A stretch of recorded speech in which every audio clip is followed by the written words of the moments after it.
Hello everyone, my name is Mila. I am from Russia. And as many Russian people right now, I am facing this huge dilemma on what to do because I can't help a lot of people. I do some volunteering for Ukrainians. I try to do my best, but I have decided that I have this possibility to speak another language. And probably I might be this person who helps people from abroad understand why this propaganda worked in Russia.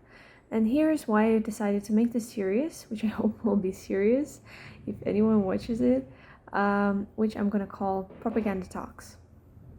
In this series, I want to do the following. I will talk about some specific myths that I, at some point of my life, believed in to a certain extent, as many Russian people. Those are, I believe, some core propaganda ideas that helped to create the current situation of war. And yes, this is how we say it, and this is the sign that always appears in Russian interviews whenever anyone says this word.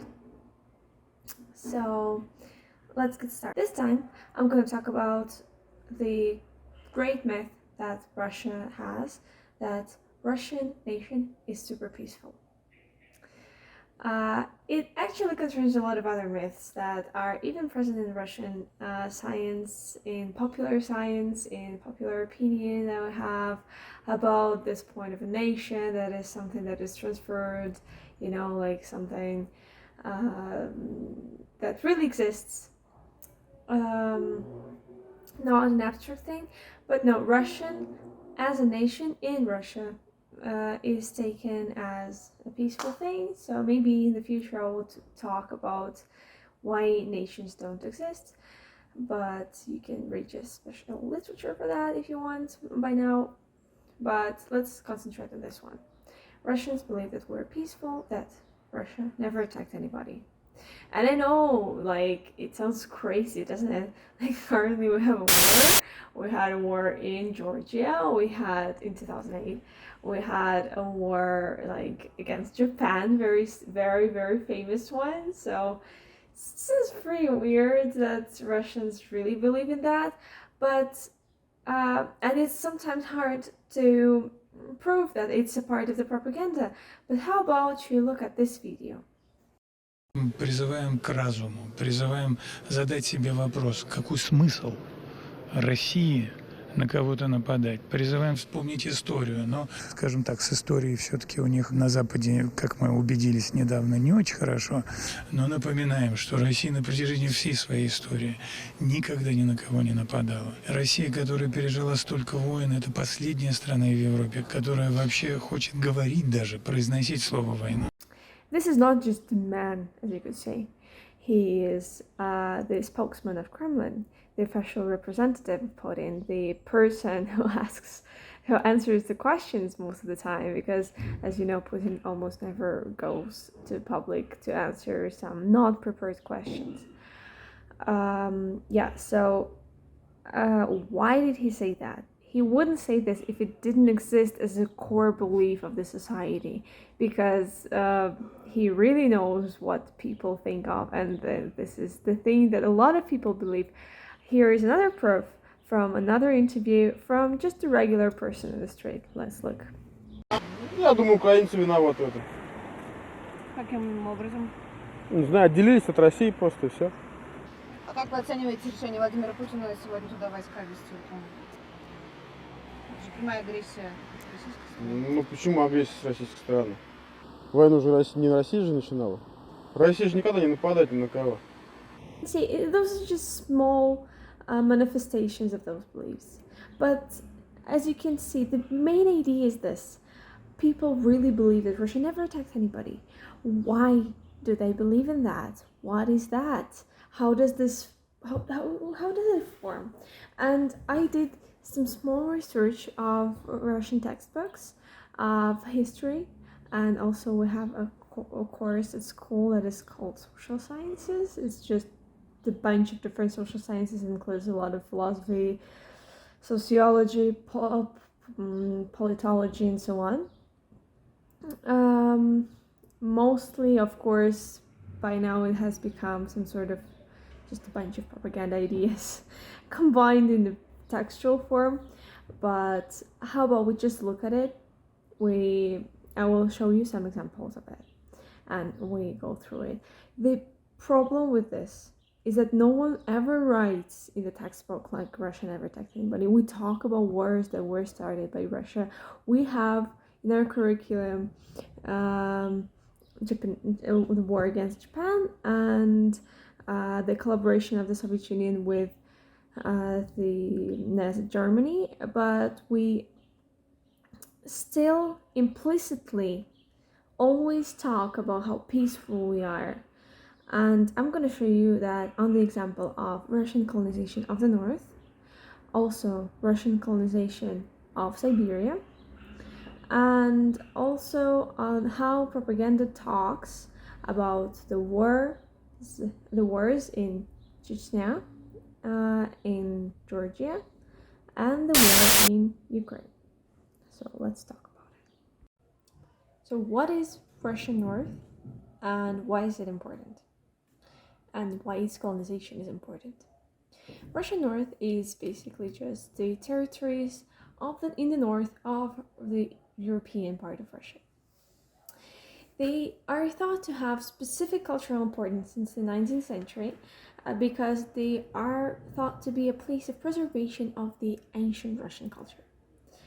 As you can see in the pictures, we still have a lot of very interesting preserved old architecture. I wouldn't call it ancient because it's just like 16th, 17th century, but still very interesting and very beautiful. In her research, Melnikova quotes a radio program where the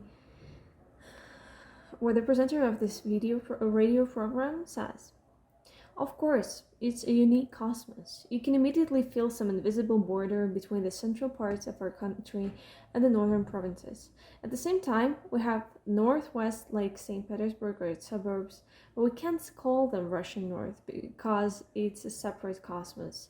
While the north is Vologda, Arkhangelsk, Pomorye, those areas, also Novgorod in some way can be attributed to Russian North. But those borders are invisible and quite blurred, but we feel specific aura there." And this idea of specific aura is very important for this imaginary Russian geography, right? Russian North as a place where you still keep the culture and all the traditions of the past. So let's look at what we learn about it from the school books. Like I learned about it this way and I had to rethink it after my university course where I had this amazing teacher, professor, who is in love with Russian North, and she was talking a lot about the actual roots of the colonization of the North. First of all, what I need to say is that in many sources in Russian, you usually don't say colonization of the North because the word colonization is like bad. So mostly people say absorption of northern territories, which already sounds more peaceful and as if it was like just an empty territory which people just used because they just decided to live in the north. But let's look at how it's described in the school books. This period of history is presented in the 6th grade of school for more or less 13-year-old children, from 11 to 13 more or less. This book that I'm going to quote first from 2016 with the edition of the historian from Russian Academy of Sciences Torkunov says the following. Movement of Slavs in the great outdoors of Eastern Europe were mostly of peaceful nature. Frontiersmen were neighbors of local tribes. From Finno-Ugric tribes, they took many names of rivers, lakes, and villages. So already Slavs look like Eastern Slavs, of course, look very peaceful and nice. They never attacked anybody. In contrast with Turkic tribes. Here is the quote from the next paragraph. But Slavs were not friends with everyone. Allegedly, there was an attack of Turkic nomad tribes of Avars or Abors on the Slav tribe of Dulevs, who lived near Carpathians. Killed almost all men, Avars hitched Dulev women instead of horses. So, as you can see in those things that are literally in the same page, we can see peaceful Slavs who never attack anybody and just moved peacefully and lived as neighbors with other people. And Turkic people who for no reason attacked Slavs and were super cruel with them. And that's how Russian history is built. This idea of Russians being just victims of other countries repeats over and over again throughout the whole historical propaganda that we have. If you read for some chance, I don't recommend, but if you want it, you can read Putin's articles on the history of the Second World War. He wrote it several times, and you can find there some information that Russia was a victim of European aggression several times in the 20th century. So let's look. Right now, of course, because we have more and more propaganda every day, we have the new history book. Like the previous one that I read for you was the one that I think I used it in some previous editions. Right now I have the new book created directly by the Ministry of Education, which has nothing bad in it, of course, and edited by ex-Minister of Culture and our famous historian, famous for plagiarism in his dissertation, and also the man who is leading negotiations between Ukraine and Russia, Vladimir Medinsky. He was the editor of the main historical book for children. As you know, I'm taking the one for 6th grade, where we are learning the history of Russia from its beginning and till the 15th century, more or less. So let's look at the book. This book has some specific features. I will leave the article about it in Russian, so if you speak Russian, you can read it if you want. In this article, the authors show how the new books try to avoid mentioning Ukraine at all, even from Kievan Rus, which is like the first governmental thing that we had. They started to take off the name of Kiev and avoid naming the city, which is the current capital of Ukraine. They avoided naming it for some reason, like just not talking about Ukraine till the Soviet Union, which goes in accordance with what Vladimir Putin said in his speech right before the start of the war in Ukraine. Итак, начну с того, что современная Украина целиком и полностью была создана Россией. Точнее, большевистской, коммунистической Россией. Этот процесс начался практически сразу после революции 1917 года. Причем Ленин и его соратники делали это весьма грубым по отношению к самой России способом. This book tries to set this idea as a normal thing for Russian children. So what it says about the colonization of the North. The quote. The great transmigration of peoples had different consequences if we talk about Germanic and Slav tribes. Germanic people had conquered places with warm climate, rich soils, and most importantly, they got huge cultural heritage of Greeks and Romans. Meanwhile, Eastern Slavs absorbed territories with severe nature. The influence of ancient civilizations didn't touch those lands at all. When it proceeds to the colonization of the North and the talking with the neighbors, it says the following.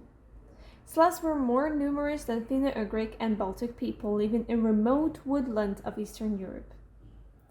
The vastness of Eastern European plain explains the peaceful nature of Slavic colonization. The local people learned agriculture, language, religion, customs. Slavs absorbed their house building, fishing, and hunting skills. So if you read about it, it sounds like there were some aggressive European barbarians, Germanic tribes, who conquered the territories. And there were just peaceful Slavs who moved to this territory. Of course, I'm not sure it's the same in other countries, because what my boyfriend tells me about his school sounds like a dream to me, because I still have nightmares about my school. But in Russian schools, teachers have great influence on children. They are in a lot of control, and they explain everything with their own words. So like many children don't even read those books. Like I read them because I was a good girl and studied well, but many children don't even read them. So if you look at this and you think like, oh, okay, so this sounds weird, right? Probably the teacher would say it differently. Yes, some teachers would, but most of them would just follow the standards provided together with this book. Unfortunately, I couldn't find the standards for teachers, but we have some specific recommendations for teachers on how to talk about different events, and this one is included. So as you can see, Russian colonization of the North is presented as a super peaceful movement of the tribes. Let's look at how it looked in reality. So let's talk finally about what happened in, let's say, reality, in according to the data, not according to the Russian school books. First of all, and I think it's very important to talk about this and remember that in Middle Ages people didn't think about the nation itself that much. The thing is that nationalist state building is a phenomenon that is quite relative.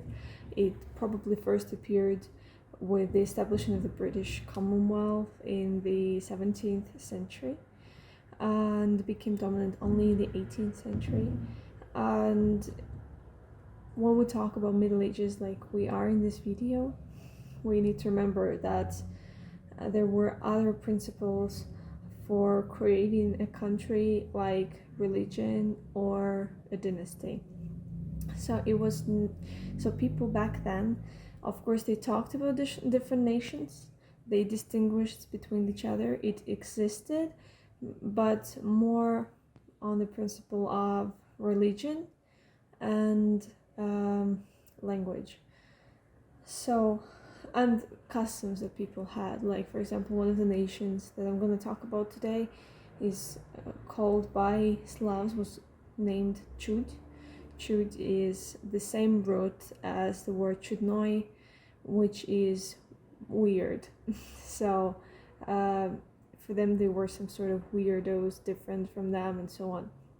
So yeah, it's nation was not that important back then. But if you want to read more about this, if you're interested in the history of nationalist state building, you should read the book. It's very famous. It's called Imagined Communities. It was written by Benedict Anderson, and he explains in detail this concept very well. So the second thing, what was in the area when Slavs arrived? Well, was it really this empty forest like described in the school book?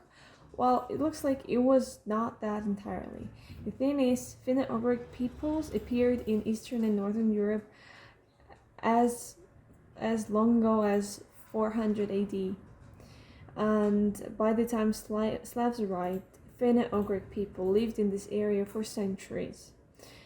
And also they were accompanied by Baltic tribes too, so it's very hard to imagine that it was an absolutely empty place, especially because those peoples used hunting as their source for living.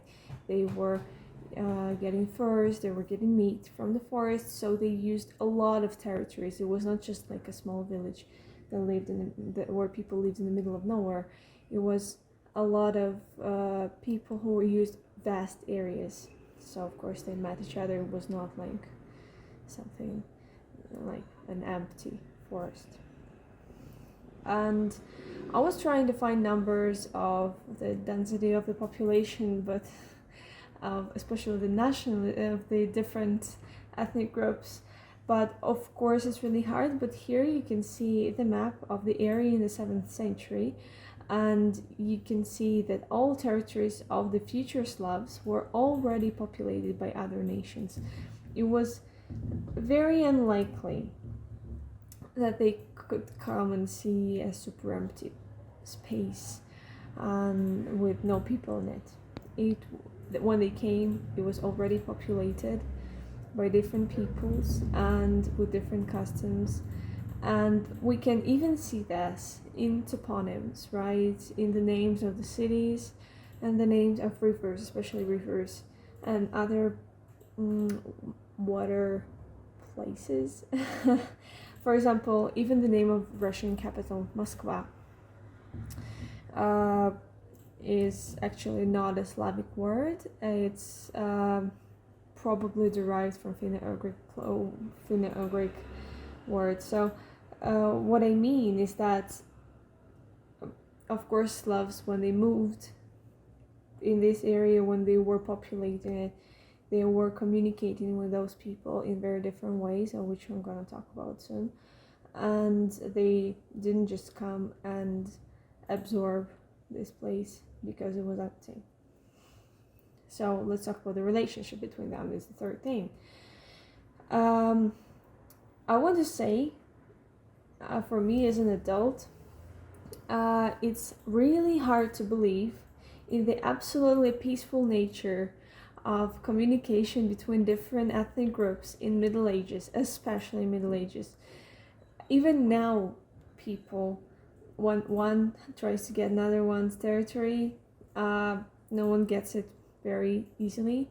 But if you think about this, what happened in the Middle Ages, the amount of wars and battles that happened, it's really hard to believe in that. And of course, based on the data that we have, it's very scarce, of course, we don't have much. But what we have about this relationship is that, yes, of course, because people didn't care that much about the nation, as I said before, they didn't make ethnic cleanings, for example, like it happened in the 20th century several times, but they would coexist, but it doesn't mean that it was an absolutely peaceful manner. Based on the fasty, especially one of the most famous Russian medieval fasty called Tale of Bygone Years, created by Nestor. So based on fasting, we can see that there is a lot of data about how Slavs imposed tribute-based relationship with neighboring tribes. Those tributes were made to keep the territories of the neighboring tribes, their language, their religion, and just their customs. It doesn't mean that they didn't coexist, right? They did. For example, there is a famous story about Novgorod, one of the northern Russian cities, that had 5 parts in it, 5 different ethnical parts, where people had different customs. And of course, it was very interesting to see this mixture, and archaeologists really try to distinguish between different types of funeral processes, because it's really hard, because people lived all together and the customs were mixing all the time. But of course, it was not that peaceful. The very same tale, the tale of Bygone Years, also describes numerous attacks on the neighboring tribes. With those attacks, Slavs were trying to get territories and resources. For example, an expensive fur. Fur was one of the reasons why one of the main goods that Slavs were selling to people. By the way, not only that, but also people that they were capturing. Slave trade was also a thing back then, and selling slaves to the south, for example, to Byzantium, was absolutely normal back then. So capturing blonde neighbors from the north and getting them to the south to sell them, was a normal thing, also, by the way, described in the very same tale of bygone years. So, how about I give you some examples? For example, in 1030, glorious town of Yuriev was created. Now it's Tartu, Estonia. In 1030, Knyaz Yaroslav attacks Chud tribes, the ones that I told you about. He attacks Chud tribes, kills and steals people for future slave trade, and creates this city Yuriev to impose this tribute-based relationships. And the city was needed to actually count people and see how much goods, money, and people they would give to Slavs in order not to be attacked again. In 1191, the attack on Chud again by Slavs together with another ethnic group called Yem. The result is the same: stolen cattle and people for slave trade. So why my example only starts from 11th century?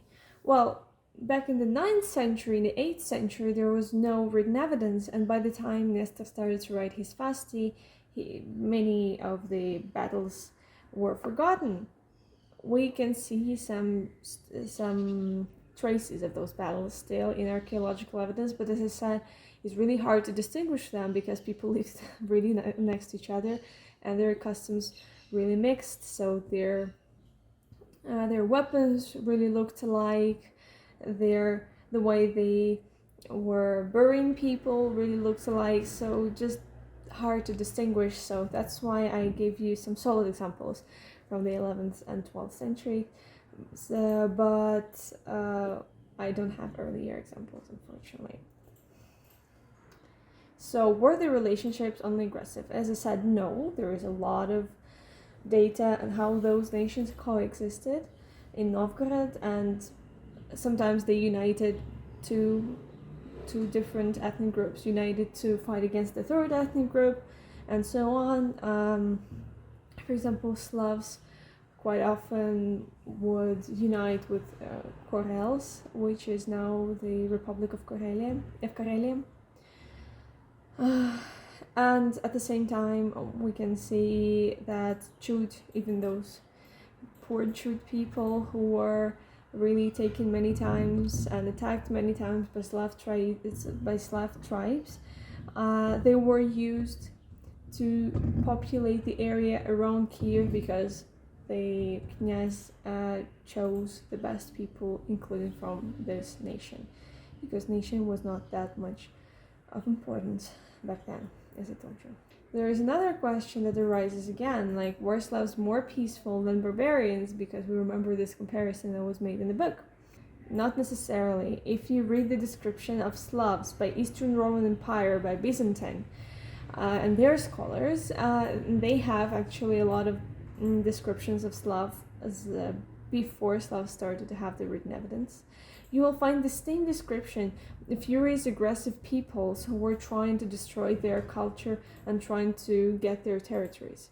So, no, it was very much the same, because we don't have a lot of written evidence from, let's say, barbarians who were taking the Western Roman Empire, and the data that we have about Slavs is more or less the same, aggressive. Because when you are when you think of yourself, like Roman Empire did, that you are the most important cultural center in the world, and you're getting attacked by someone else who you don't think of as very cultured and important people, you think like, oh my god, those aggressive people, they're attacking me again. That's how scholars describe them.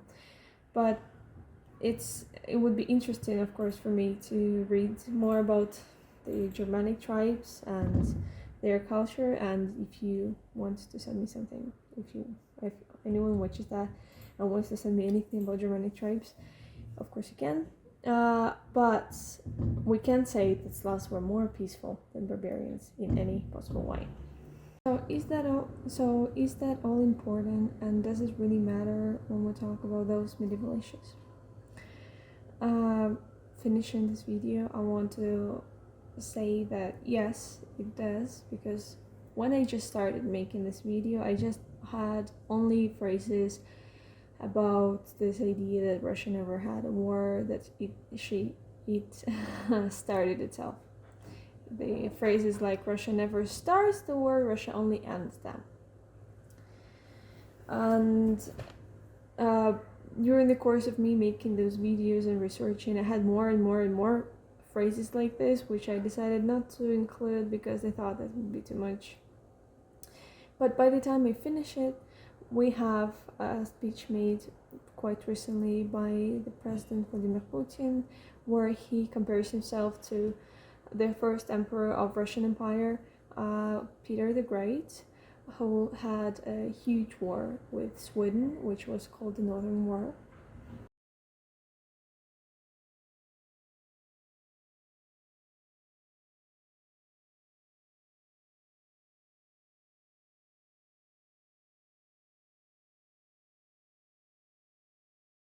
Сейчас мы были на выставке, посвященной 350-летию Петру Первому. Почти ничего не изменилось. Удивительно. Как-то вот приходишь к этому осознанию, к этому пониманию. Ну вот Петр I Северную войну 21 год вел.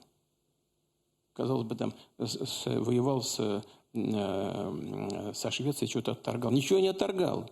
Он возвращал. Да, а как? Так и есть. Вот все при Ладыже, там, где сегодня Петербург основан, ну, при нем основан. Он когда заложил новую столицу, ни одна из стран Европы не признавала эту территорию за Россией. Все признавали ее за Швецией. А там испокон веков наряду с финно-угорскими народами жили славяне. Причем эта территория находилась под контролем российского государства. То же самое и в западном направлении. Это касается Нарвы, там, его первых походах. Чего появился туда? Возвращал и укреплял. Вот что делал. Вот. Ну, судя по всему, на нашу долю тоже выпало возвращать и укреплять. As you can see, Russians were not the first ones who lived there. Second, not everything was so peaceful. And third, he got this idea from the school books. In the school books, we don't have the right information, and it's represented very, and it accentuates the wrong ideas and says that Russians were peaceful. So it's not that I want to say that that Vladimir Putin is the victim of the propaganda and we should forgive him all. No, not. As well as I don't want to find any excuses for Russians who believe in everything that he says and want him to keep the war going. No.